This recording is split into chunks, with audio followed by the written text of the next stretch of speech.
others come in, we can just let them in as they come.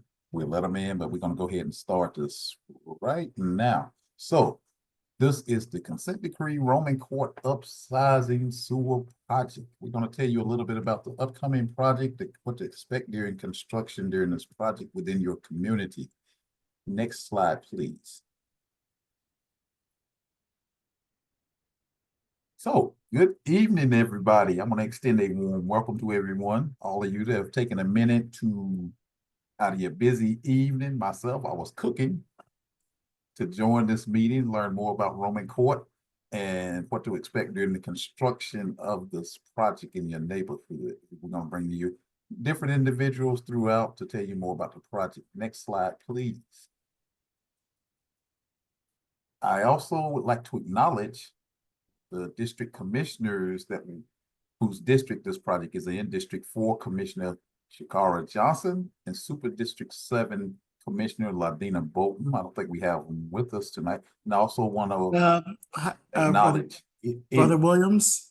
Yes. Williams. This is Gregory Hannah Jones. I'm representing District 7 for Commissioner Bolton. So okay. District 7 is in the house. Okay, so District 7 is in the house. Y'all heard it. And I also want to acknowledge any officials we have from the city of Tucker in attendance tonight. And so District 7, I always give a chance for the commissioners to speak or say a word or two. If you have anything to say, I will pause a moment and allow you to speak if you would like to do so. Oh, perfect. Thank you for that, Mr. Williams. My name is Gregory Hannah Jones, and I'm the Constituent Services and Communications Manager for District 7. Just happy to be a part of the meeting and look forward to getting to know more about the project. So thank you for inviting District 7 to be along a part of this project. All right, thank you for coming and being in attendance. You get some valuable information from the professionals we have on here tonight. Next slide, please.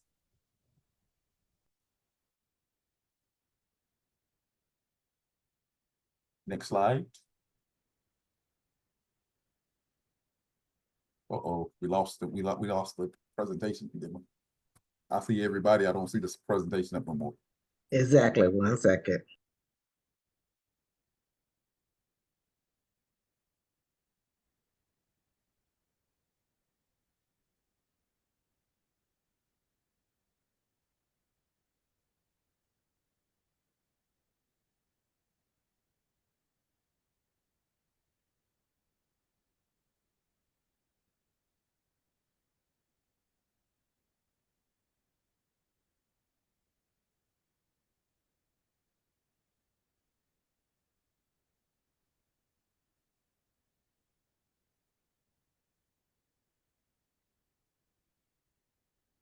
Can you see it now? Yes, we can see it. Next slide. This is go flip to the next slide. The meeting agenda, please. There we go. Now we're back on track. So we have a team of experts from DWM. Notice I say a team of experts within DWM that's going to share information with you tonight on this upsizing sewer project within your neighborhood. They're going to get, we have different areas of expertise on this call tonight. And so before we get started, I'm going to tell you a little about the actual project, and I'm going to give you a brief overview of what we actually do within DWM on a daily basis. Next slide, please. And again, I'm Mr. Kerry Williams. I'm Deputy Director for Engineering and Construction Management Services. And now I'm going to give just a brief overview of what we do. So DeKalb County we serve over 700,000 residents in DeKalb County. We send potable drinking water to your house. At the same time, we treat the wastewater that comes from your house. We do this via the Scott Candler Water Treatment Plant, which treats water that we withdraw from the Chattahoochee River. And we treat it at the Scott Candler Treatment Plant and send that water to your house. At the same time, the wastewater that's generated from your resident is treated at the Snapfinger and Pole Bridge wastewater treatment plants, both located in South DeKalb. For those that live in the northern portions of the county, wastewater is treated by portions of the city of Atlanta and Fulton County. We also operate things that you can see and can't see on a daily basis, such as you may drive by, you see water tanks. Yes, we have those. And we also maintain and operate 5,000 miles worth of wastewater and distribution water piping within the ground that you cannot see. There are other things that we also maintain, such as lift stations that you can and cannot see, booster stations and such. Next slide, please. What you see before you right now is a schematic of how a gravity sewer system works. As you see, you got your house, you have businesses all connected to gravity sewers. Wow, this is how we treat and remove wastewater from your house. At the same time, this creates a problem in the wastewater world for us, because if you got that yard lawn care man that has accidentally cut that little white cap off in your yard, you created a problem for us, because you've introduced inflow into our system, rainwater, that we do not care to treat. That takes up capacity for where we should have real sewage coming through. And if you got big trees in your yard, roots love sewage, and they do love to penetrate the pipe. Also, we have fog, fats, oil, and greases. Do not pour fat into your drainage. I don't care what kind it is. Do not pour it in there. That does solidify and it causes backup. Right along with where you got these stores, they telling you about, oh, we got these flushable wipes and they disintegrate and all that. That's not true. I can bring you to the plant and show you that that's not true. So any of these things, they create issues for us within our system, which is part of a lot of our backups in the system. And of course, capacity as well, as we introduce unwanted rainwater into the system. So now I'm going to move on to the next slide, please. Here we're going to tell you a little about, in addition to the DWM team, we also have a team of contractors and engineering consultants that help us on a daily basis design, construct these projects, and to make the community better for everybody that here, including myself as residents of DeKalb County. So I'm going to sort of silence myself out this here, and I'm going to turn it over to our engineering manager, Ms. Aaliyah Johnson. Let her tell you more about the problem and the assessment. Ms. Johnson, the floor is yours. Thank you, Carrie. And good evening, everybody. My name is Aaliyah Johnson, and I'm an engineering manager for engineering and construction and management services. My team is leading the design aspect of this project for Roman Court. And today I'm going to talk briefly about how we come up with reason why we have to do this project. So I'm going to discuss about the assessment and the problem. Next slide, please. So the assessment, why do we need to do one? So before we know what is wrong with the area, like why do we need to fix it? We need to understand and assess the area, what the problems are. So what you see here is a series of technology that we are using to identify the problem. I'm gonna briefly talk about some of this technology. The first one being the smoke testing that you can see on the picture on the far right, where you can see the smoke that being injected into the ground, and this is to help identify the private connections that might show the defect in the sewer system. So where the smoke coming out of that, that's where there might be some cross connection that could cause the infiltration to come into the system. The closed circuit CCTV, the picture you see on the far bottom right-hand corner is what you see inside the pipe. So from looking from the outside, we're not gonna know what is wrong inside the pipe. So we put the camera inside the pipe and run it through the inside just to understand the internal condition of the pipes. So for this area of Roman Court, we have identified 11 pipes and about 3,000 linear feet that have some type of issues such as the cracks, holes or fractures or the broken pipe like you see here in this picture. So this caused one of the reasons that we have to fix these issues.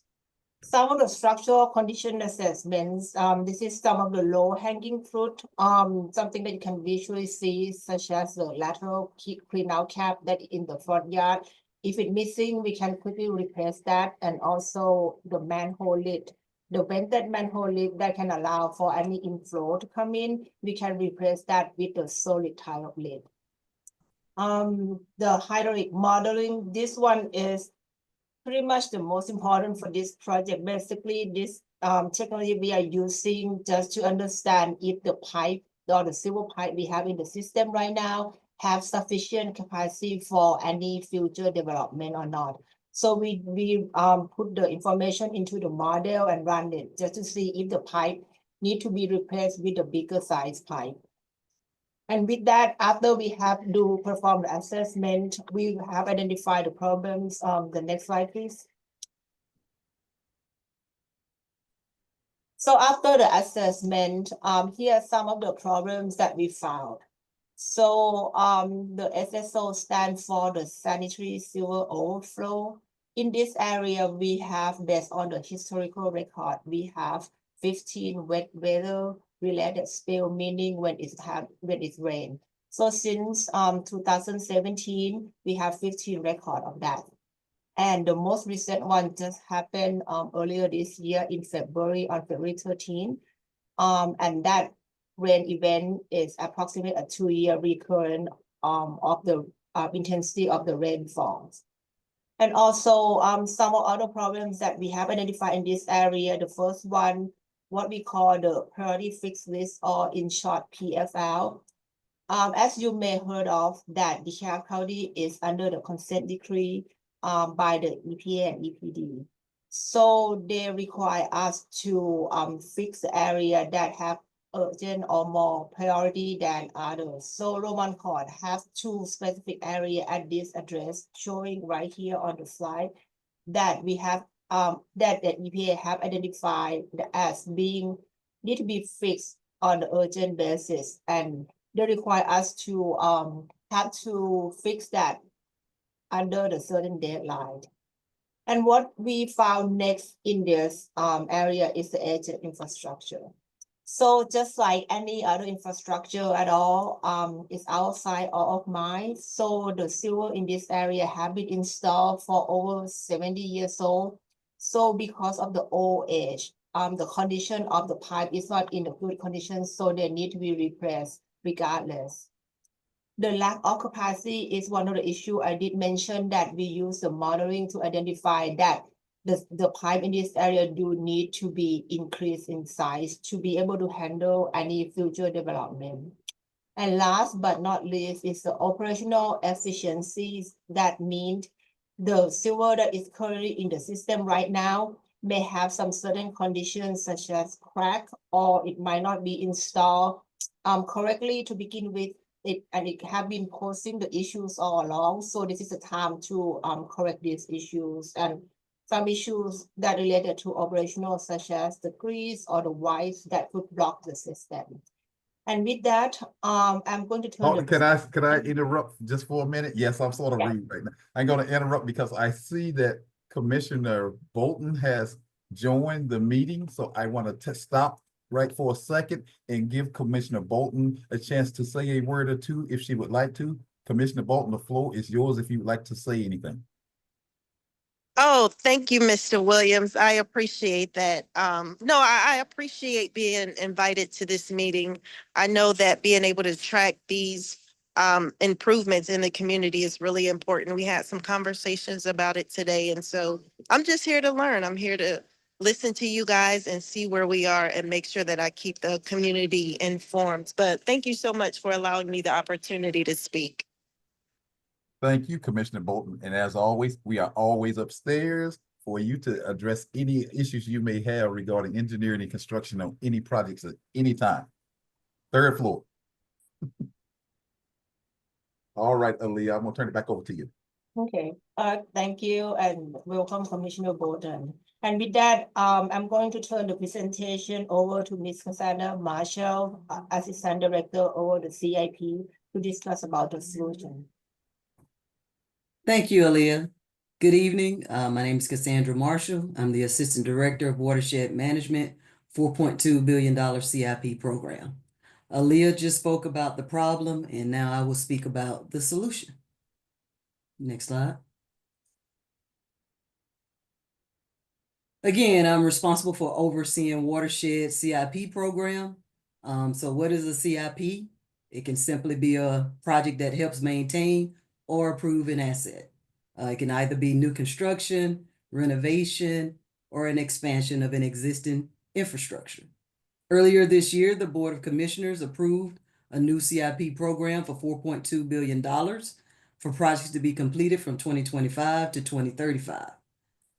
This project, Roman Court, is a $3.36 million project that is included within that plan. My team, the CIP team, is responsible for getting that work done. My team includes 4 DWM construction managers and 12 licensed inspectors. Along with in-house staff, we are supported by multiple consulting firms who help assist with construction management and inspection services. Later in the presentation, you will also hear from the DWM construction manager for this project, Mr. Ari Kennedy, who is a licensed utility manager with over 40 years of construction experience, and he's also a former Navy Seabee. So what we want you to know, while the construction is occurring, there's going to be inconveniences. However, we are here to help. We want to reduce or eliminate emergency repairs. We want to stop the spills. And we want to protect the environment. And finally, after this project is complete, it will improve sustainability to the system. These improvements should last a minimum of 70+ years. Next, you will hear from Pavel Vayner about the project scope.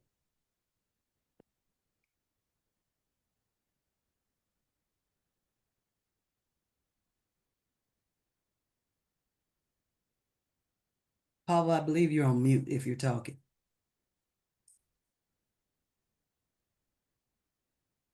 Good evening. My name is Pavel Vayner, and I am Principal Engineer for DeKalb County Watershed Management. Next slide, please. We just like to discuss right now just the involvement in the project from the beginning to the end. Approximately, the project was initiated in January of 2023, and we started with survey and assessment and stage planning, which includes circuit CV, closed circuit CV, smoke testing, and field survey. Then actually also environmental assessment, wetland survey work, review ecological changes in habitats, completed. This work was supposed to be completed before construction. Ensure that habitats are restored after the work is completed. Then it's doing pre-construction, just which involved design, permitting, land disturbance permits, stream buffer variance, Army Corps of Engineers, Georgia DOT, all these jurisdictions are involved in the permitting of this project. Then just at about January 2025, we start preparation of the actual project. We're doing community engagement, and then we'll start on construction and replacement installation, the open cut and all other means of construction deemed necessary for the project. Also, during the construction, completion and restoration of roads, landscape, right-of-way restorations, and so forth. Next slide, please. Roman Court. Roman Court are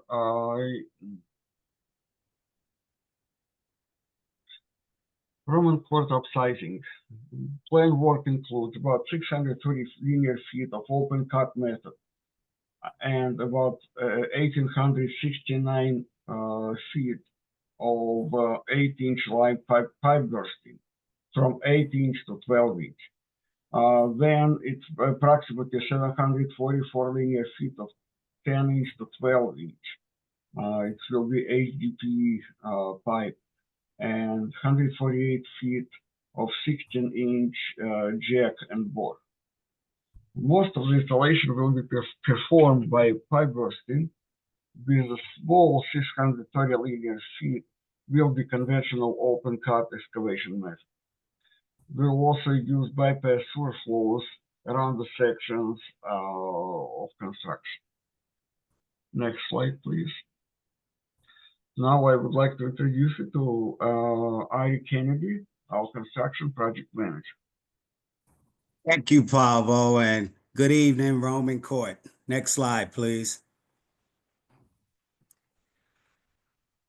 My team and I are responsible for the boots on the ground and the day-to-day operation of the construction activities and dealing with the contractor and the residents of the Roman Court area.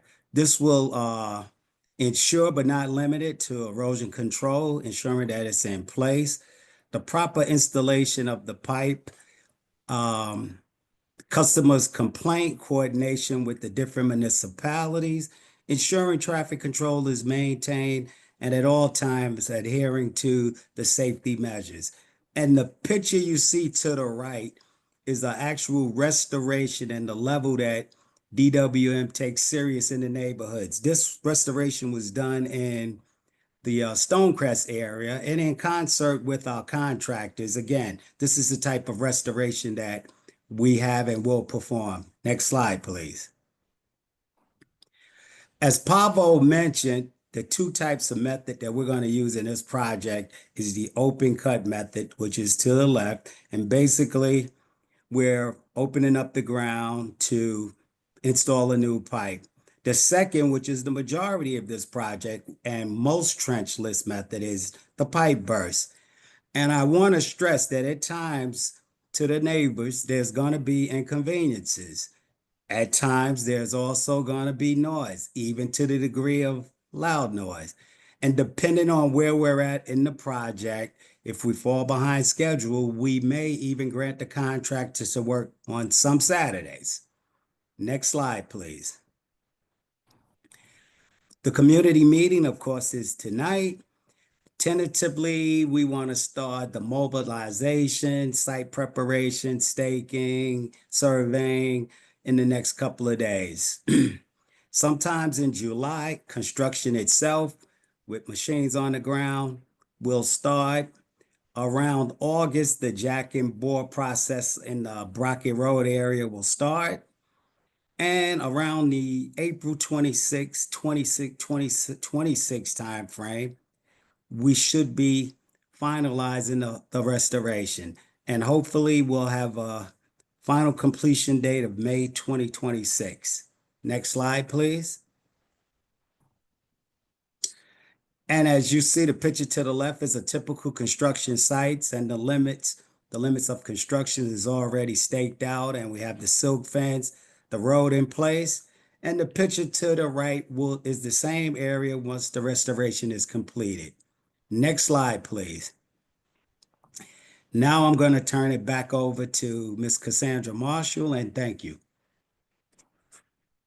Thank you, Ari. I will now address community concerns and what you should expect. Well, again, like Ari said, there are going to be inconveniences. This pipe has been in the ground for over 70 years, but once we get this project done and completed, it should last a minimum of another 70 plus years. So what you're going to see, though, is a lot of construction traffic, foot and vehicles. There are going to be construction workers, surveyors, county employees throughout your community. What also comes along with the construction is the parking for the crew workers. They will be parked alongside the streets in your neighborhoods and sometimes along the work zones. There are going to be material and equipment deliveries by means of large tractor trailers. However, the crews and the flaggers will guide these large vehicles in and out of the communities. Also, as an FYI, all of the county contractors and county employees will have an identification badge.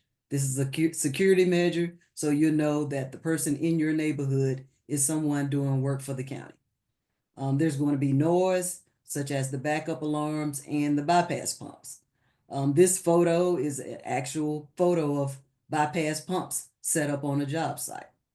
There may be silt or dirt on the streets. As an erosion control measure, the contractor will first install a construction entrance and exit prior to starting activities. This will help reduce tracking of mud on the streets, but not fully eliminate the problem.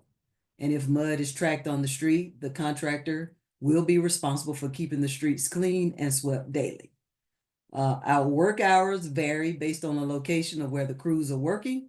Our typical work hours are from 7 a.m. to 7 p.m., sometimes weekends, and sometimes holidays under emergency situations. In high impact residential areas, we only want the contractor to start his equipment up and run large equipment from 8 to 5.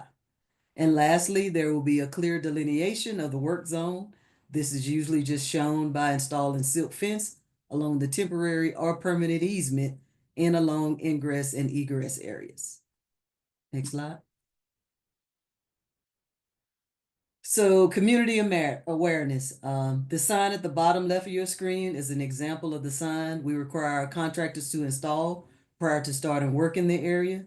These signs are to be placed in the view of line of traffic and on every street impacted at a minimum of 72 hours prior to start of construction. And on the bottom right-hand side is a generic county contractor sign to be placed on unmarked company vehicles. Other vehicles should have their company logos. However, all cars on the county project site must be marked and identifiable as a security measure. Next slide. Resident impacts. There's primarily 2 streets that will be impacted. That will primarily be Brockett Road and Jericho. However, this should be minimum because the work is happening behind the homes off into the easement and right away. Next slide. Next, you will hear from the Public Relations Manager, Ms. Alicia Penny, about Public Communications Update. Thank you, Ms. Marshall, and good evening, everyone. My name is Alicia Penny, and I'm the Public Relations Manager for Watershed, and I've worked for over 20 years on outreach and communications for the department. And tonight I will be sharing with you the ways in which we will communicate with you throughout the project to make sure that you're informed of all of the activities. Next slide, please. Ahead of tonight's meeting, you would have received a notification letter such as the one that's pictured here to the far left. This letter notified you of the project. It gave you a general overview of the project, the longevity of the project, and also a link for tonight's meeting. Going forward, 48 to 72 hours ahead of any major work that is happening or any changes with the project, you will receive either a notification letter like the one you received before or a door hanger informing you of exactly what's going on with the project and what to expect. We also will be sending out project email updates. And at this time, I'd like to ask those of you who are on the call, if you would please provide us with your email addresses in the group chat, and we will capture those email addresses so that we can create an email database that we will use throughout the project. Next slide, please. These are the touch points, the ways in which we will communicate. We have a project hotline, and I will share more with you about that hotline in a few moments. That hotline is a 1-800 number that you can call and you can leave a message and someone will return your call. We also have a website, a dedicated webpage for this project. And that will have tonight's presentation, the actual PowerPoint and the recording of the presentation, as well as the notification letter, project maps. All of that information will be on the web page. We will also utilize social media, Facebook and X, which is formerly known as Twitter. We use Nextdoor, and we will also use project signs, as Ms. Marshall mentioned, throughout the neighborhood to inform you that we're there, we're working, and we're working to improve this infrastructure for the community. Finally, we do use news releases to update the general public about the project, and we share that information with the media as well, because they do assist us in getting the information out to the public about the project. And finally, we will have contractors who are there, boots on the ground, who can answer questions as well. Next slide, please. Here we have the QR codes for all of our social media. We have for Nextdoor, for Facebook, X, YouTube, and the CIP project QR code. And that QR code takes you directly to the project page. And this project is in the process of being added to that page. And it will be available up and running tomorrow so that you'll be able to access everything. And I'm going to pause for a minute here to allow people an opportunity to use these QR codes. And while you're pausing, Alicia, I'm going to go ahead and introduce and let you just acknowledge that City Council member Cara Schrader has joined us as well. Welcome, Ms. Schrader. I was late. This is very informative, by the way. I appreciate you all taking the time. Thank you. We also have some District 4 members who, team members who have joined the call as well. We thank you for joining us. Alicia Brooks, I do see, as well as a few others that have joined the call. And so we thank you for joining us as well. Next slide, please. Meeting on. Oh, I'm sorry. Oh, I was just saying thank you for putting this meeting on. Oh, thank you for joining us. Would you like to introduce yourself and? Sure. I am Carrie Cordes, and I am with District 4, handle communications for Commissioner Johnson. Okay, thank you so much for joining. All right, next slide, please.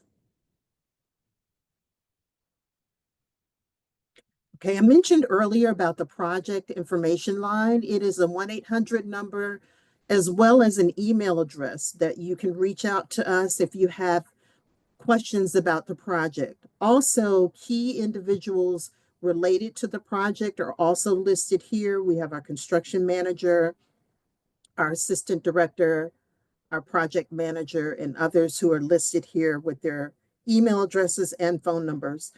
And most importantly, if there's an emergency that happens outside of normal business hours, something happens on the weekends, we want you to utilize our DeKalb, our DWM dispatch emergency line. It's a line that's available 24 hours a day, 7 days a week. And this phone number, the 770-270-6243, there's always someone who answers that phone, and they can get that information to the project manager.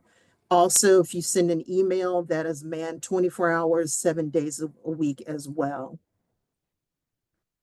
Next slide, please. All right, this does complete our presentation at this time. And now we will move into the question and answer period. I do see Commissioner Bolton. Thank you for your comments, and I will read some of your comments here so that we can address those. We have the first, you say, can you add a QR code to the sign so folks can elect to be added to the communication at their leisure? Yes, ma'am, we can definitely do that. And I don't believe the current sign has the QR code, but we will make sure that we add that going forward.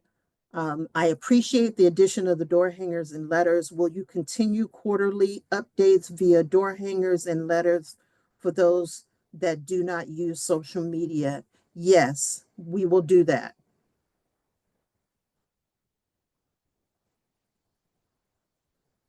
All right, do we have other questions?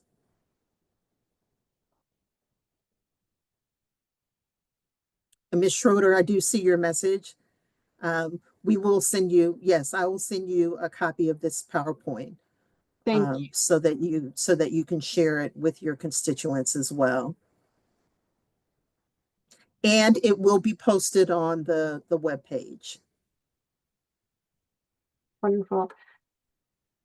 Do we have other questions? Yes, Ms. Schroeder. Yes. I'm curious, if you have information that I can have access to for constituents in Drayton Woods. There is also a sewer project going on Hideaway Road, which is not far from here. This location off of Jericho and Ramen. Or if someone on your team could send us an update and the information to access on the website. So I'm aware of the Hideaway project. I'm not sure if I'm aware of the Drayton project. So Hideaway is inside Drayton Woods. Okay, so Yeah. you're talking about the same project? Yes, sir. Oh, that's Yes, why we ma'am. had the SSO. Okay, Yes. I'm aware of that. Okay. Do you have a plan for that area? Is there somewhere I can look that, So or you could send that to me as well? it should be up, Alicia. That's the Soel Estates project. That's what we call it. I see. I don't know what the latest update that we've given to the public. 95% of the project is complete. We've got one property owner that went into dispute with us. And so we're trying to work out those details before we can finish up the project. I But see. we're hoping to get all of the work done by no later than September. All right. I'm gonna ask if we can take this offline then, and I will reach out to you. Thank you so much.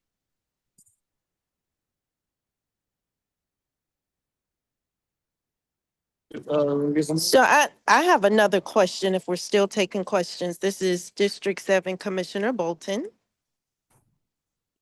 Yes, And- Commissioner Bolton, go ahead.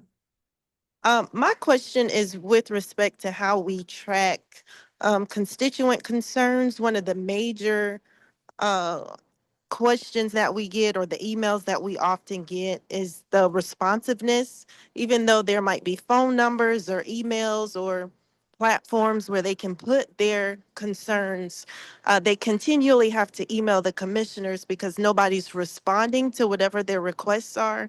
And it's usually as simple as, when will this project be over? Or some customer service related with respect to how the contractors that are boots on the ground, how they are treating the community members more as a work site than actually being in a community of people that live there.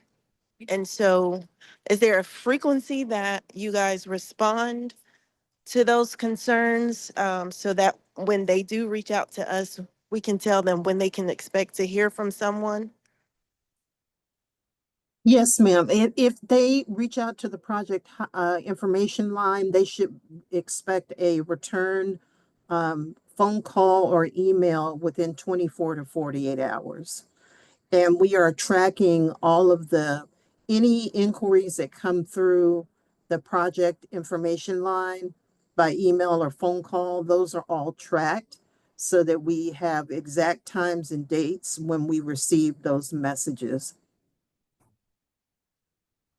And is there a central location where we can look up updates? So, because sometimes it just seemed like such a burden to have to continually reach out to the department to say, hey, any updates on this? Is there a location where we can just go check in, see what the update is for that particular area, and then report back to the constituent? Well, we will post the project updates, the ones that I referred to, which is why we're asking for the email addresses. We will post those as well to the website, so that your office will have access to what we're providing to the public as the update. And we anticipate doing those updates pretty regularly as the project really gets up and running. And so I would say on a bi-weekly basis, we would be sending out project email updates. And those will all be posted on the project webpage as well. Does that answer? Yes, Your ma'am, it question? does. Thank you. Okay, okay, And okay. and also, Commissioner, this is Ari Kennedy. In real time, if the residents have concerns, myself and Ms. Marshall, we have a team of county inspectors and consultants actually out there every day, all day with the contractor. So in real time, if there's any issues, the resident can just pull up to one of the inspectors, and that problem will be resolved, or it will be elevated to myself, Ms. Marshall, Mr. Williams, where we will resolve it in a timely manner.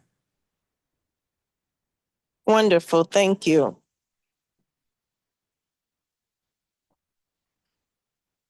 Do we have any other questions? I don't see any other questions in the chat right now. Do we have any other questions while we're here?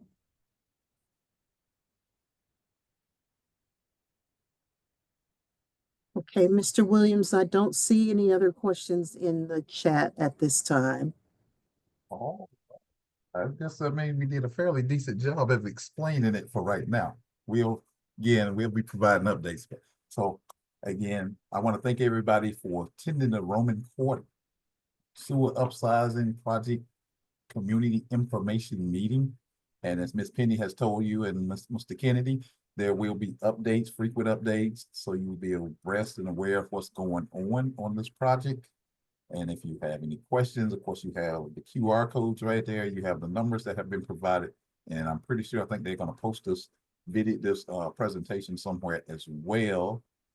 So feel free to reach out anytime to anybody that's been on this call, and they should be able to, if they can't answer, they can direct you in the right direction. I want to thank our elected officials for attending tonight and community residents as well.